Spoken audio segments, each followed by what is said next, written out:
नमस्कार दोस्तों। आज की कहानी है तुमको ना भूल पाएंगे। इस कहानी की लेखक है अर्पणा जायसवाल। इस कहानी का क्रेडिट अर्पणा जी को जाता है।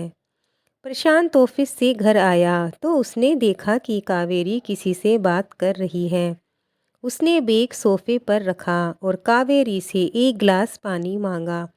कावेरी ने 1 मिनट कहा और फिर पानी का गिलास पकड़ाकर फ़ोन पर वापस बिजी हो गई। कावेरी की बात बहुत लंबी थी क्योंकि उसने बात करते करते ही प्रशांत के लिए चाय नाश्ता भी दे दिया। लेकिन कावेरी का फ़ोन पर बातें करना जारी था। प्रशांत कावेरी को कुछ बताना चाहता था, लेकिन उसकी बात ख़त्म हो तो वो कुछ कहे। अपने कमरे से रूपा जी भी बाहर आ गई। अरे प्रशांत, तू कब आया ऑफिस से? आज तेरी आवाज़ सुनाई नहीं दी। रोज़ तू आते ही कावेरी से पूछता है माँ कहाँ है। आज तूने कुछ नहीं पूछा। फिर घड़ी देखकर बाहर आई कि कावेरी से बोलूँ कि तुझे फ़ोन करके पूछे कि कब आ रहा है। हाँ माँ, आज बहुत थक गया हूँ। कावेरी से आपके बारे में पूछने वाला था, लेकिन वो आज फ़ोन पर बहुत बिजी है। बात करते करते ही उसने चाय बनाई और देखो ना, यहाँ चाय ठंडी भी हो रही है और वो अभी भी बिजी है। प्रशांत ने कावेरी की तरफ इशारा किया, जो बालकनी में पड़े झूले पर बैठकर बातें कर रही थी। 8 बज गए लेकिन कावेरी की बातें ख़त्म नहीं हो रही थी। तो रूपा जी ने उसे गुस्से से टोका, बहू आज ऐसी कौन सी महत्वपूर्ण बात चल रही है जो ख़त्म ही नहीं हो रही? प्रशांत को आए कितनी देर हो गई? आज खाना बनेगा या बातों से ही पेट भरने का विचार है? कावेरी ने सुना और मोबाइल को लेकर किचन में चली गई और बात करते करते खाना बनाने लग गई। खाना बन गया और उसने डाइनिंग टेबल पर खाना लगाकर प्रशांत और रूपा जी को इशारे से बताया कि खाना डाइनिंग टेबल पर लग गया है, और वह फिर फ़ोन पर बिजी हो गई। रूपा जी प्रशांत से बात कर रही थी, लेकिन आज प्रशांत का मन नहीं लग रहा था उनकी बातों में, क्योंकि कावेरी अभी भी फ़ोन पर व्यस्त थी। प्रशांत ने रूपा जी से कहा, आज थक गया हूँ माँ, मैं कमरे में जा रहा हूँ। और फिर अपने कमरे में चला गया। कमरे में पहुंचकर प्रशांत ने लैपटॉप पर अपना थोड़ा काम निपटाया और फिर कावेरी का इंतज़ार करते करते सो गया। सुबह उसकी नींद खुली जब रूपा जी ने उसे उठाया। प्रशांत बेटा, यह लो चाय पी लो, आज ऑफिस भी जाना है या नहीं? माँ को सामने देख प्रशांत को आश्चर्य हुआ, क्योंकि रोज उसे कावेरी उठाती थी। वो उठा और तैयार होकर बाहर आया तो देखा कि उसका टिफ़िन सामने रखा है और माँ उसके लिए नाश्ता लेकर आ रही है। यह भी उसके लिए आश्चर्य की बात थी, क्योंकि रोज नाश्ता कावेरी लाती थी। उसने रूपा जी से पूछा, माँ कावेरी कहाँ है? उसे साथ में नाश्ता नहीं करना क्या? पता नहीं बेटा, वो तो फ़ोन पर बिजी है। उसी ने कहा है कि तुम्हें नाश्ता करा दूँ और टिफ़िन भी दे दूँ। अच्छा तू फालतू चीज़ मत सोच, नाश्ता कर वरना ऑफिस के लिए लेट हो जाएगा। रूपा जी ने उसकी प्लेट में पराठा रखा और उसे अपने हाथ से खिलाने लगी। आज ऑफिस पहुंचकर प्रशांत बड़ा बेचैन था। उसने कावेरी से बात करने के लिए फ़ोन लगाया तो फ़ोन बिजी आ रहा था। इसका मतलब कावेरी अभी भी किसी से फ़ोन पर बात कर रही है। ऐसी कौन सी बात कर रही है? और फिर ये है कौन? मायके वालों से तो वह इतनी बात कभी नहीं करती। कहीं ऐसा तो नहीं कि उसकी लाइफ में कोई दूसरा आ गया है? प्रशांत के दिमाग में अब फालतू बातों के ज्वार उठने लगे। उसने आधे दिन की छुट्टी ली और घर पहुंच गया। उसे जल्दी आया देख रूपा जी बड़ी घबरा गई। क्या हुआ बेटा, इतनी जल्दी कैसे आ गए? तबीयत खराब है क्या? नहीं माँ, सब ठीक है। कावेरी कहाँ है? प्रशांत की आवाज़ में परेशानी के साथ थोड़ी चिंता भी थी। कहाँ होगी? अपने कमरे में आराम कर रही होगी। क्यों, क्या हुआ? तुझे कुछ चाहिए तो मुझे बता दे बेटा, रूपा जी बड़े प्यार से बोली। ही माँ, मुझे कुछ नहीं चाहिए। मुझे वो प्रशांत बात को पूरी भी नहीं कर पाया कि रूपा जी बोली, अच्छा ठीक है, तू आ ही गया है तो मुझे कमला बुआ के घर ले चल। बहुत याद आ रही है उनकी, और वो भी मुझे बहुत याद कर रही है। ठीक है माँ, मैं कावेरी को भी बोल देता हूँ, वो भी बुआ जी से मिल लेगी। प्रशांत कमरे में जाते हुए बोला तो रूपा जी तुरंत बोल पड़ी, अरे बहू को बिना बुलाए नहीं ले जा सकती, और फिर वहीं रहना थोड़ी है, आते आते बहुत देर हो जाएगी। बहू घर पर रहेगी तो हम लोगों के लिए खाना बना लेगी। जा तू जल्दी से तैयार होके आ, मैं जब तक शॉल ले लेती हूँ, आज बहुत ठंड लग रही है। शांत एक आज्ञाकारी बेटे की तरह कमरे में गया।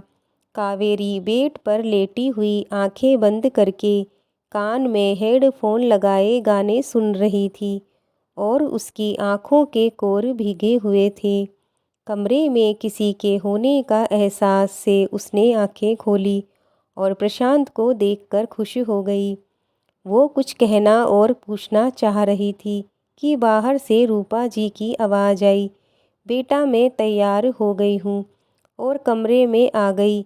बहू मैं और प्रशांत कमला बुआ के यहाँ जा रहे हैं, लौटने में देर हो जाएगी, तुम खाना बनाकर रख लेना।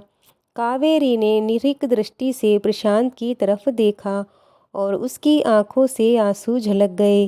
प्रशांत ने बेचारगी से कावेरी की ओर देखा और रूपा जी के साथ चला गया।